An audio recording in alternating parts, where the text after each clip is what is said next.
ফজরের নামাজের পর 11 বার পড়ুন। যে কেউ পাগল হবে, এটা 100% কার্যকারী একটা আমল। মাত্র ফজরের নামাজের পর 11 বার আপনি পড়ুন। যাকে আপনি ভালোবাসেন, যাকে আপনি মহাব্বত করেন, যাকে আপনি জীবন সাথী হিসাবে স্বপ্ন দেখেছেন, তাকে আমি বিবাহ করব, তার সাথে আপনি হারাম কোনো সম্পর্ক করেন নাই। আপনার লাইফে, আপনার জীবনে অনেক সুযোগ ছিল যে তাকে আপনি বুক করতে পারতেন, তাকে আপনি হারাম কাজে তার সাথে জড়িত হওয়ার সম্ভাবনা ছিল, তারপর করেন নাই কেন?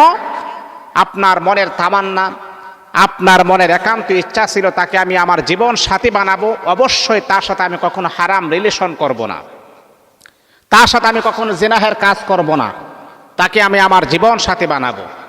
এই যে আপনার মনের একটা ভালো একটা ধারণা ছিল, একটা ধারণা ছিল তাকে জীবন সাথী বানানোর জন্যে, ওই মানুষটা যদি আপনার সাথে চিট করে, আপনাকে ধোঁকা দিয়ে, আপনার সাথে প্রতারণা করে সে যদি চলে যায়, তাহলে ওই প্রিয় মানুষটাকে আপনি কিভাবে আগলিয়ে আবার নিজের কাছে নিয়ে আসবেন, কিভাবে বাধ্য করবেন, কিভাবে আপনার প্রতি ইন্টারেস্টটা বাড়াবেন, আপনার প্রতি আকৃষ্ট করবেন, সেই আমলটাই আমি আজকে আপনাদেরকে বলে দিব ইনশাআল্লাহ।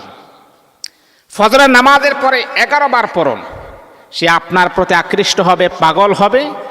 এটা একটা কার্যকারী একটা আমল, সে আমলটা আপনি করবেন। সম্মানিত হাজিরিন, আমল করার আগে আমি আপনাদেরকে আবারও বলি, 5 ওয়াক্ত নামাজ পড়বেন। কয় ওয়াক্ত? এই যা আসে, তুই তো নামাজ পড়বে না। 5 ওয়াক্ত, এই ছেলে 5 ওয়াক্ত নামাজ পড়তে হবে। 5 ওয়াক্ত নামাজ পড়বেন। প্রিয় মানুষটাকে, তার জন্যে কত কবিরাজের কাছে আপনি দৌড়াদৌড়ি করেছেন, কোনো কাজ হয় নাই। অনেক সময় আছে কাজ হয়ে যায়, আবার অনেক সময় আছে কাজ হয় না। কার দ্বারাতে কখন কাজ হয়ে যায় এটা বলা যায় না।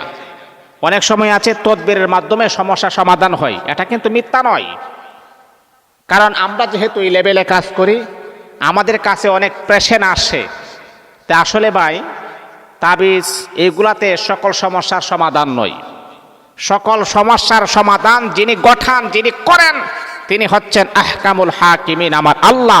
আল্লাহ পাকের প্রতি আস্থা এবং ভরসা রাখতে হবে। তারপর আপনি একজন আলেমের শরণাপন্ন হতে পারেন। ওনার প্রেসক্রিপশন অনুযায়ী আপনি আপনার জীবনটাকে গুছাতে পারেন, সাজাতে পারেন। এমন আছে, উনি যদি আপনাকে এই আমলটা বলে দেয়, এই আমলটা যদি আপনি করেন, হয়তো আপনার প্রিয় মানুষটা আবার আপনার কাছে চলে আসতে পারে। তাহলে আল্লাহ পাক রব্বুল আলামিনের বান্দা শোনো, বান্দি আপনিও শোনেন। যদি আপনার প্রিয় মানুষটা যদি চলে যায়, তাহলে ফজরের নামাজ পড়ার পরে মাত্র 11 বার আপনি পড়বেন। ডানে বামে সালাম ফিরানোর পরে তারপর আপনি 3 বার ইস্তেগফার পড়বেন, 3 বার দুরূদ শরীফ পড়বেন।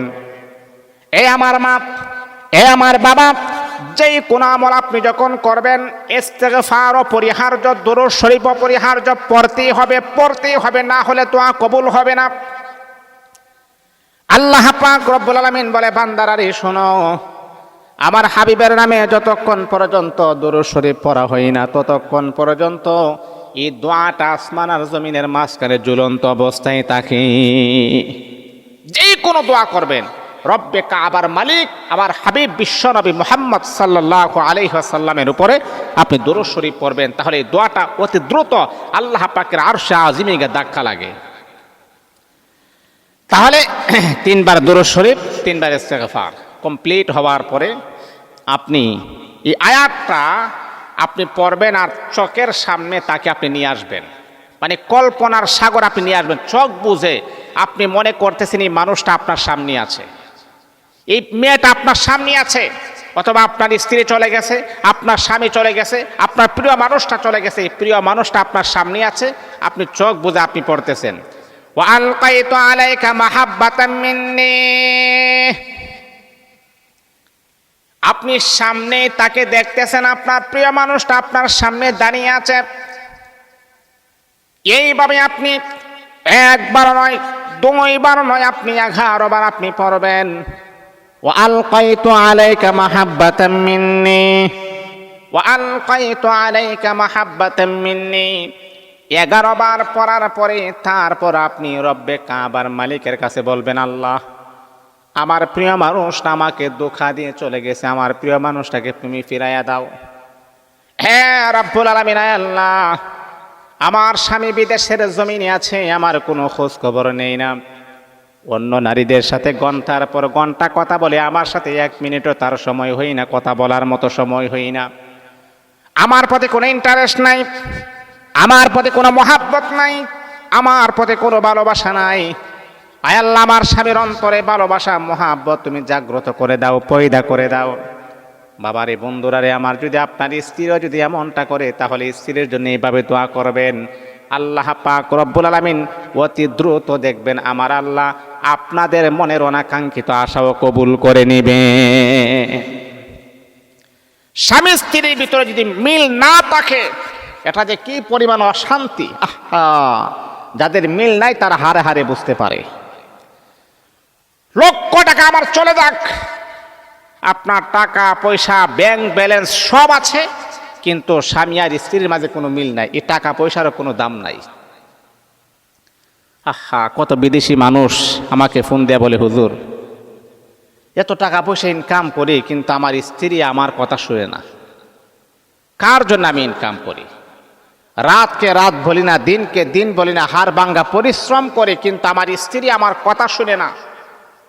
আমার স্ত্রী আরেকজনের সাথে পরকিয়া করে, কি করব এখন? এই টাকা পয়সার কোনো মূল্য নাই। নিজের স্ত্রী যদি কন্ট্রোলের ভিতরে না থাকে, নিজের স্বামী যদি কন্ট্রোলের ভিতরে না থাকে, মা আপনি স্বর্ণ গহনা হীরা মণি মুক্তা ব্যবহার করতে পারেন, এটার ভিতরে কখনো শান্তি নাই। পোশাকের ভিতরে শান্তি নাই, ভালো ভালো দামি ব্যবহারের ভিতরে শান্তি নাই। স্বামীর মোহাব্বতের ভিতরে যেই পরিমাণ শান্তি আছে।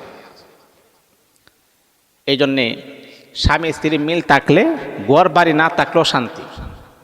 কথা কি মাইন্ড করছেন? মানে স্বামী স্ত্রী মিল থাকলে, ঘর বাড়ি না থাকলেও কি শান্তি।